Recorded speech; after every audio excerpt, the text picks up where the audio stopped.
Hello.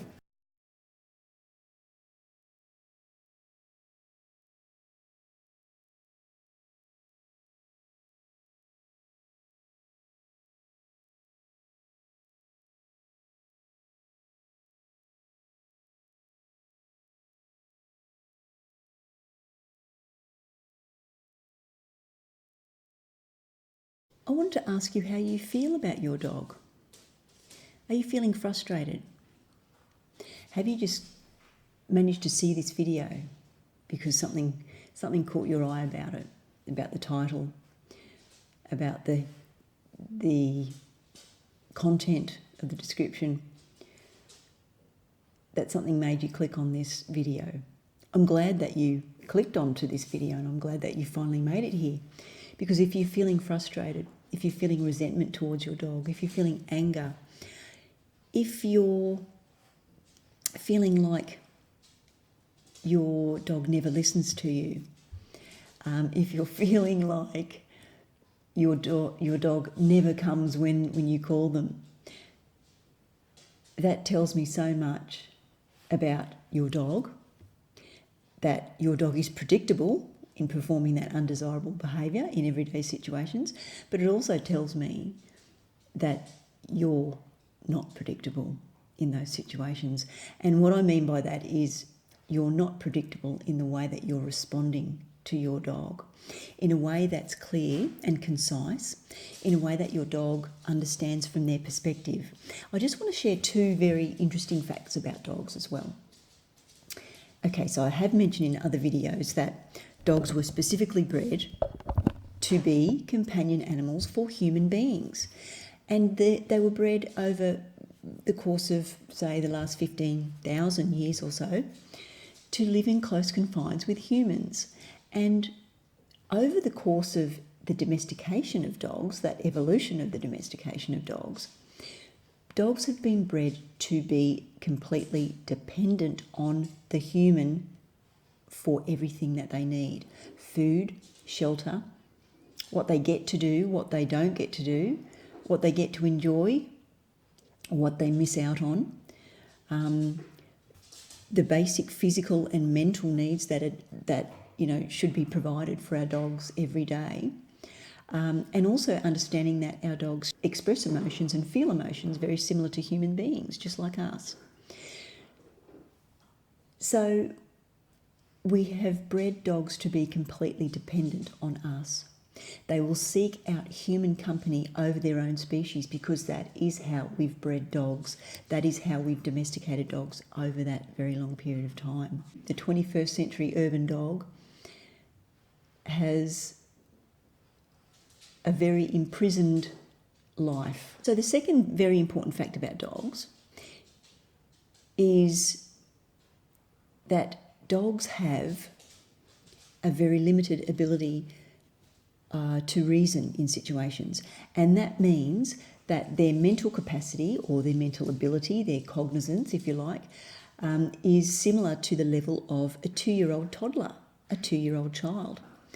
So knowing those two facts about dogs, they've been bred, domesticated to be completely dependent on us, and they have a limited ability to reason and understand, comprehend situations, then how can we put expectations, judgment and blame onto dogs when we're the ones that need to provide everything for our dogs on a daily basis that they need?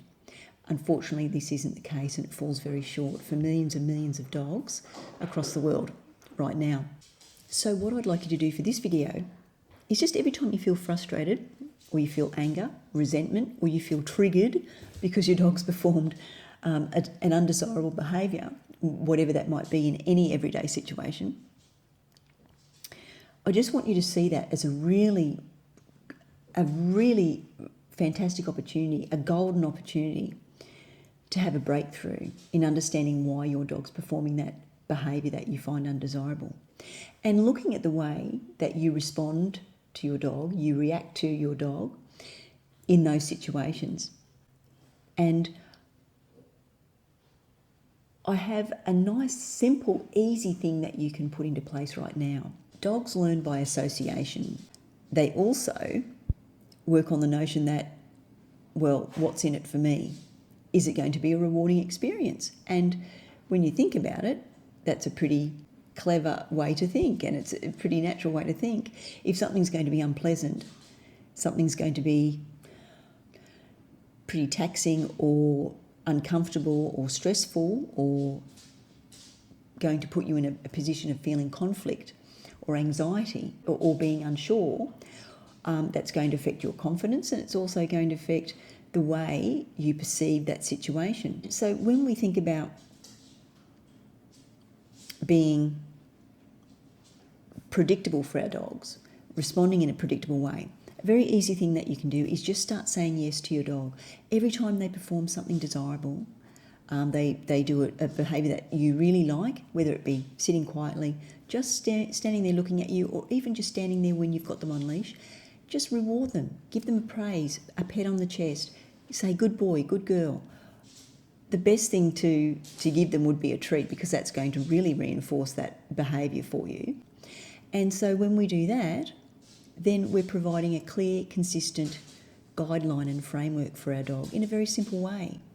And when we start promoting calm behaviour in everyday situations, we can then start translating that calm behaviour into other situations that may be outside the home. So when you start rewarding your dog for performing desirable behaviours, what you're doing is you're creating a reward loop. And that's a mutually beneficial thing, because you're rewarding your dog for performing desirable behaviour. That's going to create a pleasant association, a pleasant experience for your dog. Your dog's going to associate that pleasant experience with that behaviour and that situation. And when you ask your dog to perform that behaviour again in a similar situation at another time, you're going to increase the chance and the likelihood of that behaviour, of your dog performing that behaviour again in that situation. So when you're creating a reward loop, it's a very powerful thing, because it's not just affecting your dog's emotional state, it's also going to affect your emotional state. Because when you're rewarding your dog and you're enjoying interacting with your dog, and you're enjoying seeing your dog performing desirable behaviours like being calm, being nice and mentally engaged in an activity, then that's going to affect your emotional state. You're going to shift from a mindset of being frustrated, angry, resentful, to actually reconnecting with your dog. And then you're going to be shifting your mindset from being an owner to a guardian. So what happens if our dog's performing undesirable behaviour? So once again, we want to think about getting into that reward loop where we can where we can reward our dogs for performing behaviours we want to see. So we simply divert undesirable behaviour into something that's desirable. So for example, if our dog or our puppy is excited to see us and they jump up on us, rather than yelling at the dog or pushing the dog down, because from your dog's point of view, that's attention from you, that's a response from you, and that is confusing for your dog, because that interaction on your part or that reaction on your part is actually telling your dog or actually inadvertently rewarding for your dog, because it is a response from you, it is attention from you. So what we would want to do in that case is instead divert that jumping up behaviour to behaviour where your dog has all four paws on the floor, and then reward that behaviour because your dog's standing on the floor, not jumping up on you. And that's very easy to do by just getting some treats that your dog likes. And in those situations when you're anticipating that your dog's energy levels and excitement levels are going to increase, and you're going to see that behaviour, and you can pretty well anticipate or predict when your dog is likely to perform an undesirable behaviour like jumping up. It's in those situations where they're very excited, where they might not have seen you for a while, where there's lots of people, some visitors. They haven't actually been shown or taught basic manners.